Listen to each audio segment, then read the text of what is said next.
you, Brother Frank. Good morning. Welcome to the house of the Lord we call Friendship. How are we all doing today? Good morning. Great. We had a wonderful week because guess what? He brought us through, right? Amen. Yes, I have a few announcements here today. On the 23rd of September, we'll be doing a clergy evaluation for our pastor, of course. And we'll be having a meeting on the Sunday the 20th, right after church, and we can go over those evaluations, okay? If your schedule permits on the 20th, and I'll remind you about it as time goes by. And also, we have our charge conference with our district superintendent. I'm not quite sure exactly of the date. It probably is on the 10th of November. So we'll get that confirmed with Pastor Lane and the district superintendent. Okay? Okay. Please, can you remember to make your donations, if you can, use spare change for the call fund, caring for others willingly, and the Faithful Samaritan. Whatever canned goods you can afford, even if it's $1, it goes a long way. And Sister Vicky had placed 2 sign-up sheet for your phone number and your email address so that we can make sure that everything we have in the directory is correct. So please, if you can, I know we might have it already, but please give it to us again, okay? I have a lot of birthdays, which I do love. On the 5th, Sister Gussie Cooper celebrates her birthday. On the 10th, Sister Betty Faye, so please give her a call on the 10th on her birthday. Sister Joni on the 10th also, and she's here today, thank God. And Sister Sherry Townsend, please give her a call. She hasn't been here for a while, but give her a call. So let's sing a wonderful, rousing happy birthday to every one of these saints, even though they're not here. Hopefully it will touch their heart, okay? And Sister Joni.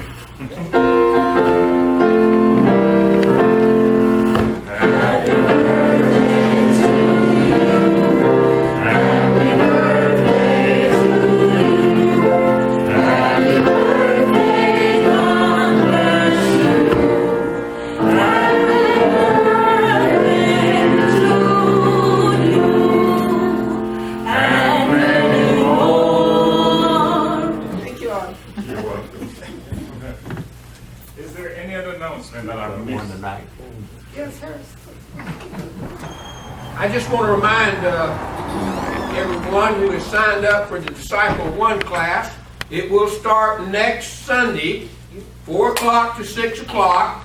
I have the books here today, so if you would like to get your book today and get a little bit of a head start on next Sunday, again, next Sunday will simply be an orientation meeting in which we will go over the format of the study guide so that we can begin the lesson on the next Sunday. So if you would like to pick up your book today, we've given out 5 or 6 of them already this morning. So if you'd like to pick it up, please see me right after the service, and we will we'll get you your book so that you can become prepared. Thank you, Brother Wayne. Our call to worship today is "Come We That Love the Lord." If you would please stand, it's printed on your bulletin.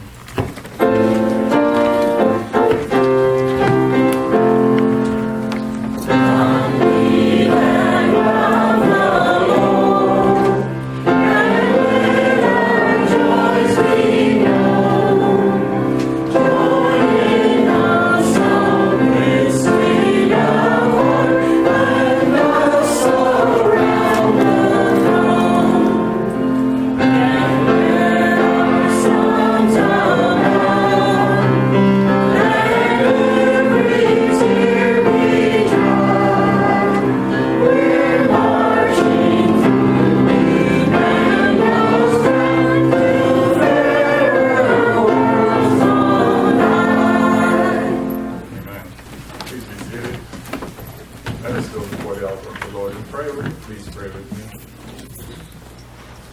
Most holy and righteous Father, we give you thanks, O Lord, for this day. We thank thee for guiding each and every one of your disciples here in your house of worship this day, Father. We thank you for your saving grace and your love towards us. We thank you, Father, for the rain and for the sunshine. We thank you for the love of friends and family and each and every one of our brothers and sisters that gather in your house this day, O Lord. Have mercy upon us, O Father God, and let your light shine through us, in us, O Father God, so others can see your glory within us and drawn close to thee to glorify thee, Father. Have mercy upon those who are traveling away from us, O Lord. Give them traveling mercies and bring them home safe. Father God, look down upon those that is sick and in need of your healing touch, your healing powers, Father God. Father, you're the greatest healer and the greatest physician, O Lord, and we've seen your miracles in our lives each day. Father, be with us throughout the coming week and for the rest of our lives as we, O Father God, give thee thanks in Christ's holy name. And all God's children said, Amen. Amen. Our opening hymn is Fate of Our Father. It's in the Brown Hymnal, number 86. If you ever please stand as we sing all three verses.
It's in the red hymnal on page 795 of the reading from 1 to 17. Sister Shirley, please.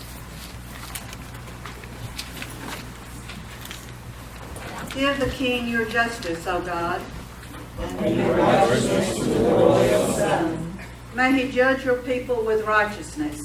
And your Lord with justice. Let the mountains bear prosperity for the people, and the hills in righteousness.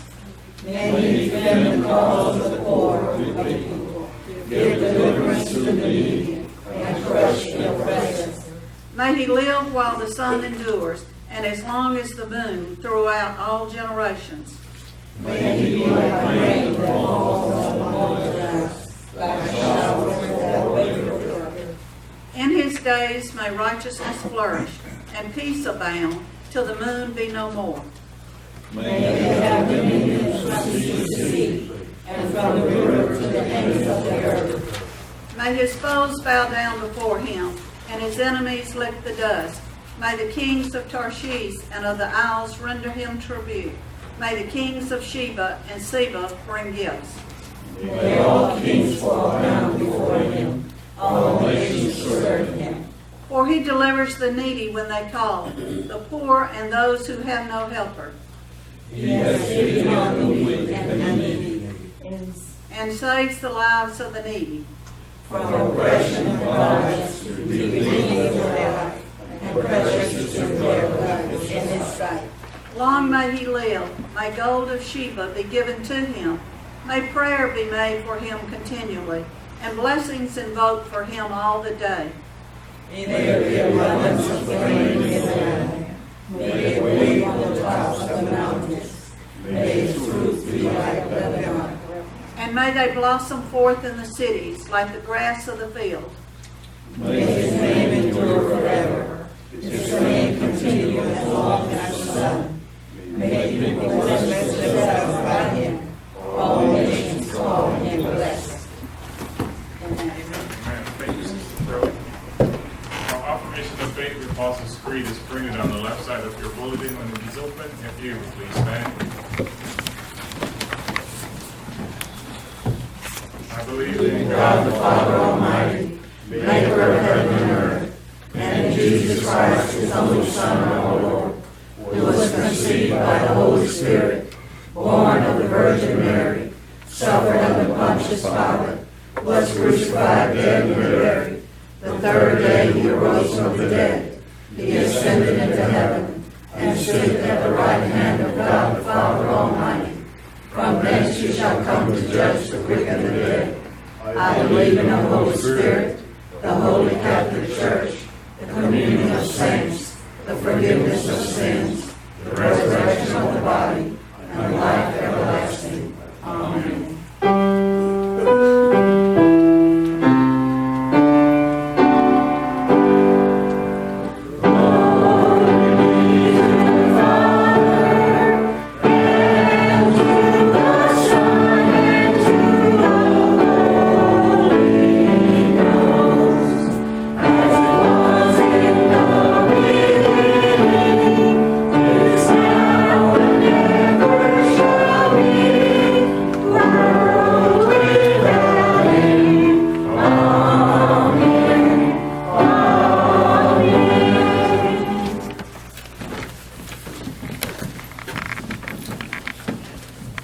This is the time in our service to the Lord. Let us first begin today with our prayer requests.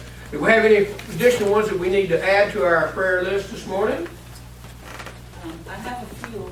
I would like to add Allison Parker, that news anchor, and Adam Moore, also the cameraman who were viciously murdered by this bunch of co-workers. And I pray for the families of those poor refugees from Libya who died in that truck. Someone packed 70 men, women, and children into a truck, and they died lost over the week. And also, back in 1976, there were some pregnant women who were rallying in Argentina because they wanted change, and these women were arrested, most of them pregnant. The babies were taken from them and given them to the soldiers and the officers who didn't have children. The grandmothers are not rallying, so they call them the 500, rallying to find the grandchildren of the children that were, of their children that were taken away and in prison for no reason, and their children taken from them. They just want freedom. They want a life that we live every day. They just want to breathe freedom in the air that we breathe every day. Health care, job, place to live, and peace without bombs dropping on their heads. Pray for these people. They need us, and they need us desperately. Amen. We need to remember the deputy sheriff in Texas as well, that was killed as he was pumping gas in his patrol car. We're living in, brothers and sisters, in a terrible, terrible time. We need a revival around our world. We need to wake up to what's going on, and we need each of us to put this country, this community, this state, this world in our prayers each and every day. How's your mom doing? Doing well. She's at home now, and we've recovered the truck that was stolen, and it's been have a good week for that. She's doing well. Thank you for your prayers. Good. And we need to be in prayer for Brenda and some of her family members, they're on their way back right now from the Holy Land. Right there in Orlando, Florida. In Orlando, Florida. Okay, in Orlando. So keep them in your prayer for travel mercies as they head back to this area today. Any others? Well, I just want to update you a little bit on Miss Erica. She's doing well. She must be doing pretty well because I'm noticing that she's posting on Facebook again. So she's got to be feeling a little bit better, and we're thankful and prayerful for that. Just keep her in her prayers. We're going to welcome her back here in this sanctuary before too terribly much longer. Any others? Well, how about praises? Praise God, I see Champ. Praises! Praise God, lift him up. Glad to see you here, Champ. We all have something to praise Him for each and every day. Sometimes we're a little bit hesitant to do that, aren't we?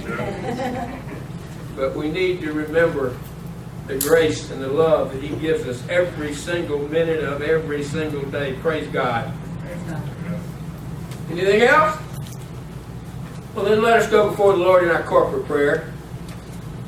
Heavenly Father, most gracious God, we come to you in humble prayer today, asking, Father, that you open your heart and you accept those prayers which may be good in your eyes. Father, we know that you are the one true living God, and through you all things come, and without you there is nothing. We pray that you will bless us, that you will continue to give us the opportunity to serve here in your kingdom and in your house each and every Sunday. We know, Father, that all we have to do is ask and that door will be open. We don't have to try to swing it open, we just have to crack it just a little bit, and you're there, Father. And you will open that door to us and give us those things that we ask that is good in your eyes. We pray that you will bless those who we have spoken of this morning, who are on our prayer list, those who are ill, those who are sick and recovering from illness. We know that they're in your hands and in your control, Father, for you are the great physician. We pray that you will heal those by touch, that it is your will to heal. Father, we know that you're the great comforter, and we know that in this time that we live in today, we need comfort. We need comfort in this life. We pray that you will give us peace and give us that comfort, that we may know that you are there, that you stand with us in each and every moment. We know that you are the wonderful counselor, and we call upon your name often and pray for your counsel, for your guidance, for your illumination in our lives, that we may serve you and do your will. Father, we thank you for those young men and women who are serving throughout our world, throughout our troubled world. We pray that you will place a hedge of protection around them and bring them back to their homes, to their church homes.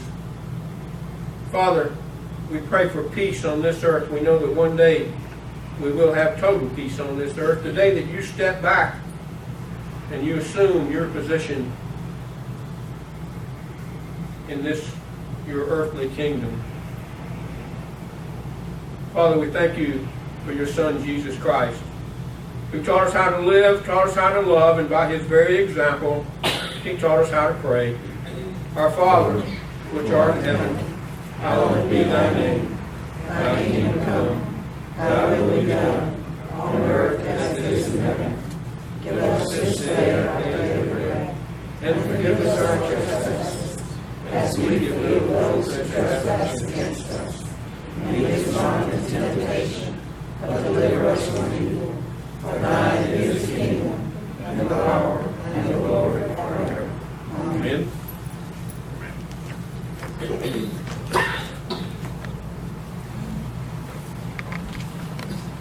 Let's get kids to sing my choir, or choir, not mine. Choir, sorry. Wouldn't live today, right? Some of us is out. Some of us have emergency, but guess what? You're here. And I know if the Lord laid in your heart, you're going to help us to sing. Okay? Today we'll be singing We're Marching to Zion. It's in the red brown hymnal, number 75. We'll be singing 1, 3, and 4. Okay?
Now's the time in our service when we will give our tithes and our offerings. Let's pray. Generous and holy God, every good and perfect gift that touches our life does indeed come from above. Provided through your gracious and boundless love, we bring these gifts, such a small portion of what we have received by your hand, and doing so join them with others that we might be found to be donors of the word and of the listeners. We pray this in the name of Jesus Christ, our rock and our Redeemer. Amen.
Lord, all things come from you, and with joy and thanksgiving we return some of which belongs to you. Amen?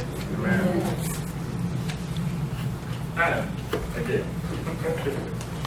I love Fifth Sunday because guess what? Fifth Sunday gives us an extra Sunday in the week so we can celebrate the month. We can celebrate most of all the goodness of God. And today, very rarely is to the choir the two pieces, right? So today's special music is Dwelling in Beulah Land. And we know that all of us someday are going to be dwelling in Beulah Land. Okay? So it's 95, and a brown hymn now we'll be singing 1, 3, and 4. And again, we're all God's choir, yes? Amen.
Our scripture reading this morning comes to us from the Epistle of James. chapter 1, verses 17 through 27.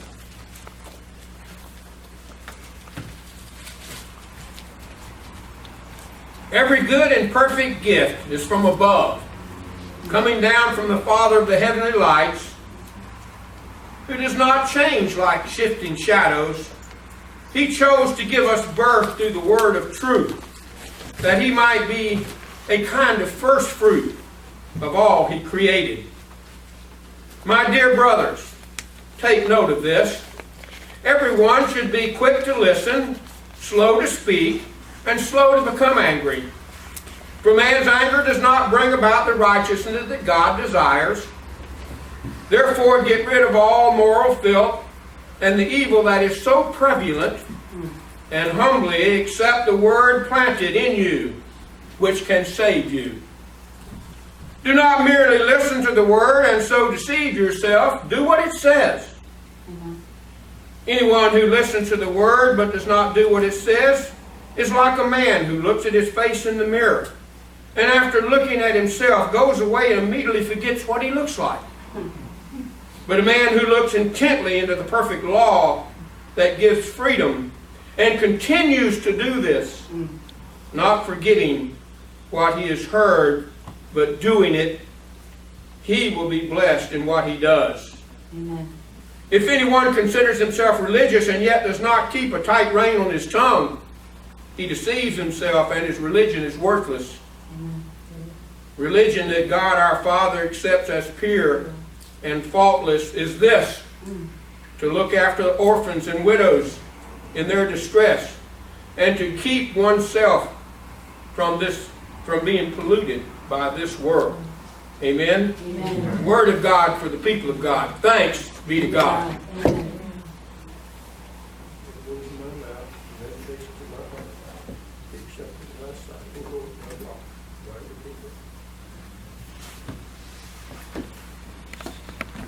The Epistle of James, or letter of James, is what is referred to as the first Catholic letter.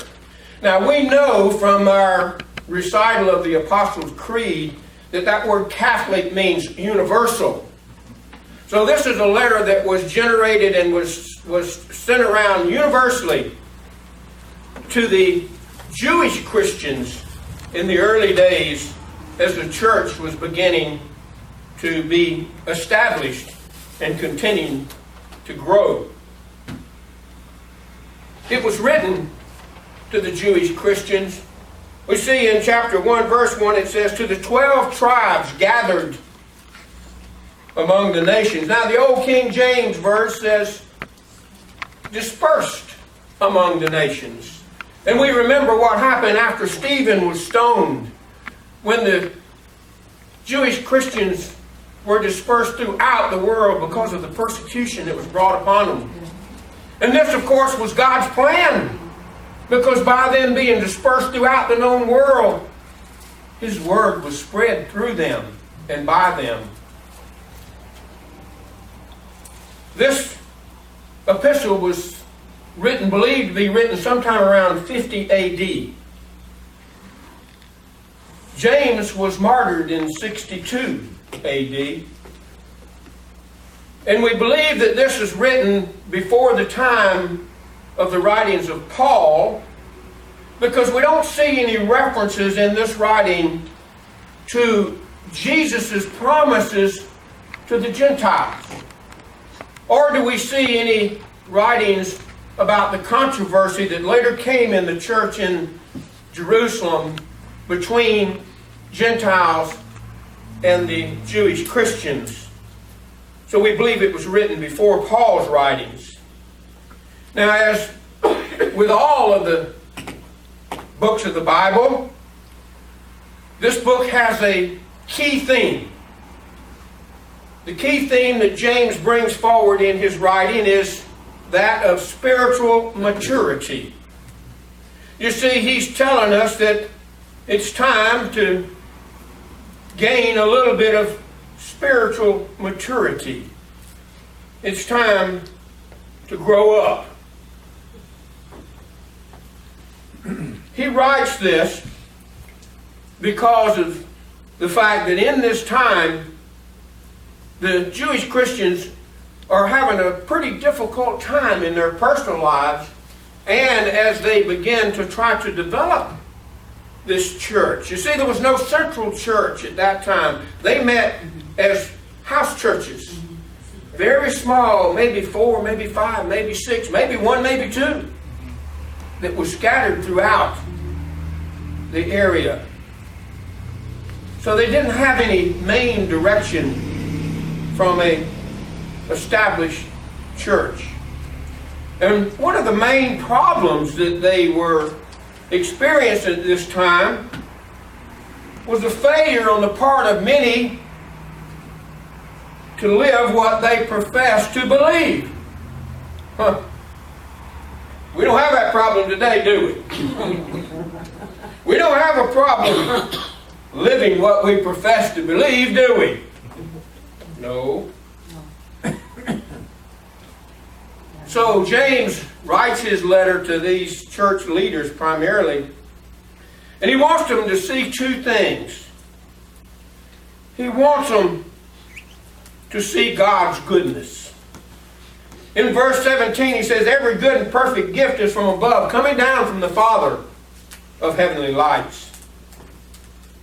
Now we know that the trick of the enemy is to try to make us believe that God is keeping something from us. That God's not giving us the good that He's supposed to give us, isn't it? He's trying to keep us from believing that God loves us and that God cares for us. You remember what He told Eve in the garden? Did God really say that?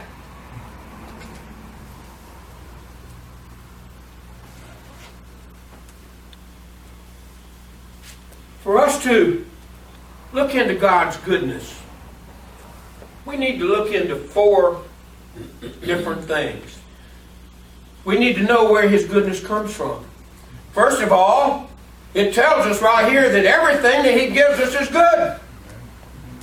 Now, not always can we really see right off the bat that everything He gives us is good, can we? No. That's sometimes hard for us to discern. And I want you to think about Paul. What did God give Paul? He gave him a thorn in the side. He gave him a thorn in the flesh. Now how good can that be? Well, Paul said that it was a blessing to his ministry. I want you to hear what he says in 2 Corinthians chapter 12, verses 7 through 10. To keep me from becoming conceited because of these surpassingly great revelations that he says he's getting. Now, that's my part. I said that. He didn't say that. There was given to me a thorn in my flesh, a messenger of Satan, to torment me. 3 times I pleaded with the Lord to take it away. But He said to me, my grace is sufficient for you, and my power is made perfect in weakness. Now this is what Paul said. Therefore I will boast all the most gladly about my weakness, so that Christ's power may rest upon me. This is why, for Christ's sake, I delight in weakness, in insult, in hardship, in persecution, and in difficulties. For when I am weak, I am strong. Brothers and sisters, I invite you to take your marking pen and mark those verses in the Bible. When we are weak, we are strong in Jesus Christ. Amen. He gives us these good things willingly, by His grace. He gives us these good things constantly. You know what?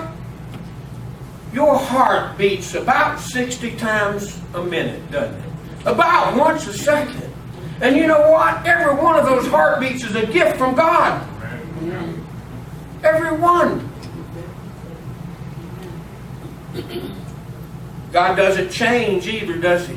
No, He never changes. His love and His mercy endures forever. forever. James tells us in verse 18 that we should consider God's divine nature. He says He chose to give us birth through the word of truth. He chose to give us birth.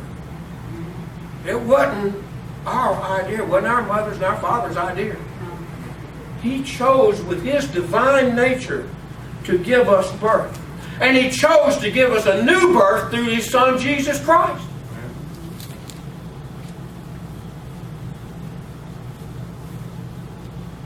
You see, that new birth is not a birth of the flesh. It is a birth born from above. It is a gracious birth. A birth that's given to us only through the grace of God. You see, we don't deserve it. We didn't earn it. It is given as a spiritual new life, a new beginning, a new birth. And just like our human birth, it requires two parents. Now what are they? It requires the Word of God, and it requires the Spirit of God. And you know what? As long as we continue to allow that first old nature, that first birth, to control us, we're going to fail. Just as Adam failed. But when we allow that new nature to control us, that nature is born in Jesus Christ. Amen. And we're going to succeed, for He is the victor. Amen. With this new birth, brothers and sisters, we can overcome sin and temptation.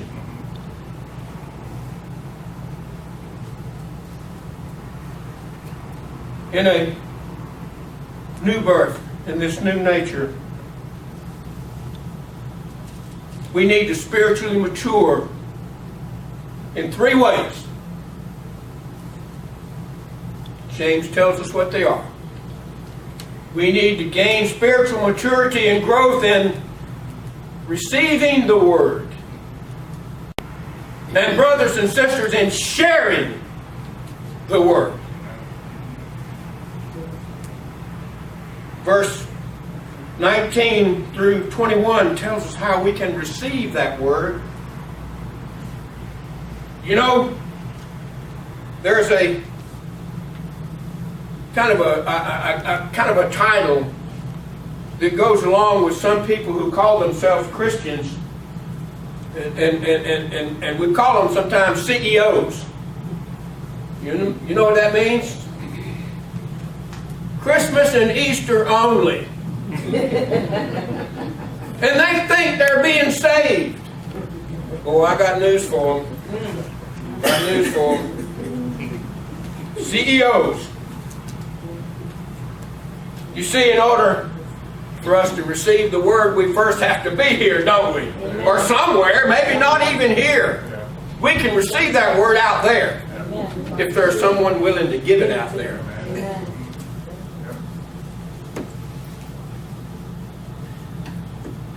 And we receive it, as James says, by being quick to listen. Now that is a real important lesson for most of us, including me. Right, Pat? We should be slow to speak, right, Pat? Not become angry. Get rid of all moral filth and evil that is so prevalent. Look at how 2,000 years ago, he puts in the scripture that evil is so prevalent. Don't dare turn on your television set, because you're going to see how evil this world is, how prevalent it is. But we can put it away. we can put it away by humbly accepting the word that is planted in you, which can save you. Now, the old King James Version again says the word that is engrafted in you. This kind of reminds us a little bit of Jesus' parable of the sower, doesn't it? And James equates this to God's word being the seed, and to the human heart being the soil. And you know what? The final test, the final exam of salvation is the fruit. It is the fruit that we bear from receiving that word.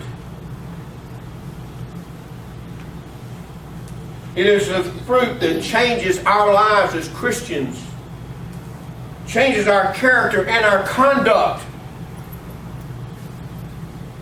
and gives us a ministry to serve others for the glory of God.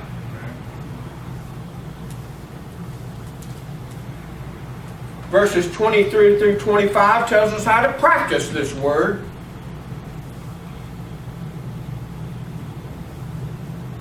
It says, one of the most probably repeated verses in the Bible, so do not merely listen to the word, do what it says. That's pretty straightforward. And James, he equates this and makes an analogy to a mirror. You see, if you look in a mirror and glance at it and walk away, you're going to forget what you saw. And you might want to sometimes. I know I do. But if you study what you see in that mirror, then you're going to remember it. If you study what's in your heart when you see that mirror, it's going to be unforgettable.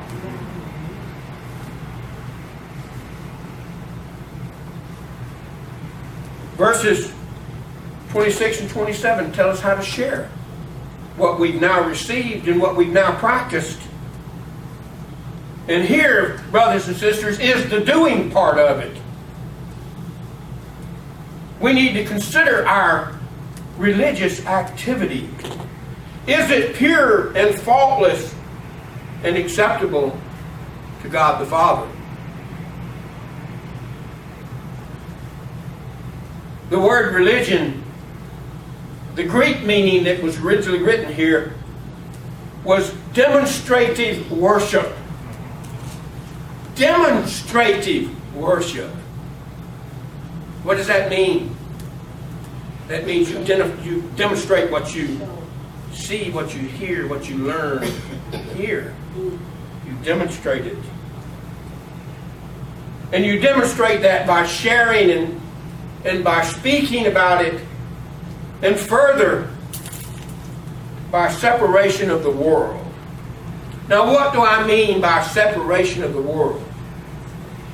Well, we as children of God, we are born physically into the world. But brothers and sisters, we best not be of the world spiritually, had we. We are brought into the world to bring others to Jesus Christ. And that's our job. We are not just to hear, but we are to do. Next Sunday, we will begin a journey. We're going to begin a 24-week journey, a 34-week journey, excuse me. We're going to begin a 34-week journey in Disciple 1. We have over half of this congregation signed up for Disciple 1. Praise God. Isn't that awesome? Isn't that awesome? We are going to learn how to listen to that word. And we are going to learn how to do that word as we learn to become disciples through Bible study in that Disciple 1 class. Amen? Amen. I want to read very quickly, and I haven't spoken to you about this, brother, Delroy, but I want to ask you and ask the congregation if it would be all right if during our final hymn, our hymn of response, this altar was open to anyone who would like to come, anyone who might have a burden on their heart, anyone who just needs to speak to the Lord. What better time is there to do it than here and now, among your church family and among this house which is filled with the Spirit?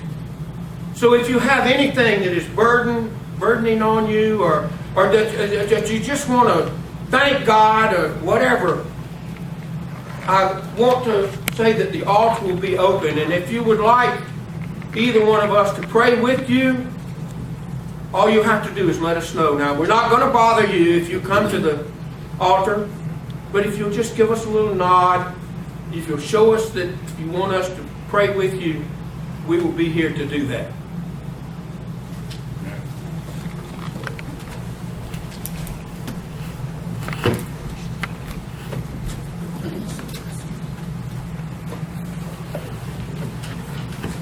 As we continue our worship, closing hymn is 84 in the brown hymnal, Since Jesus Came Into My Heart.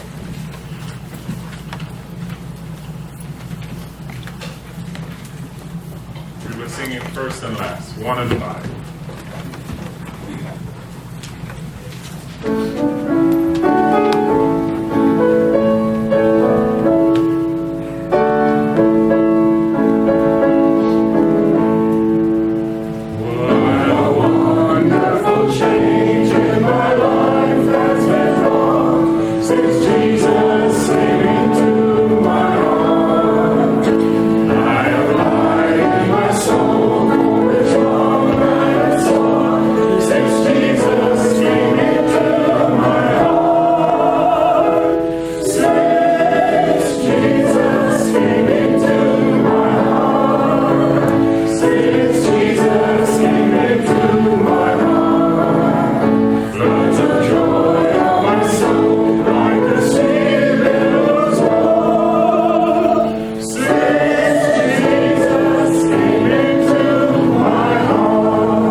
May the love of God, the grace of our Lord and Savior Jesus Christ, the compassion of the Holy Spirit be with you now and forever, until we meet again here in His house next Sunday.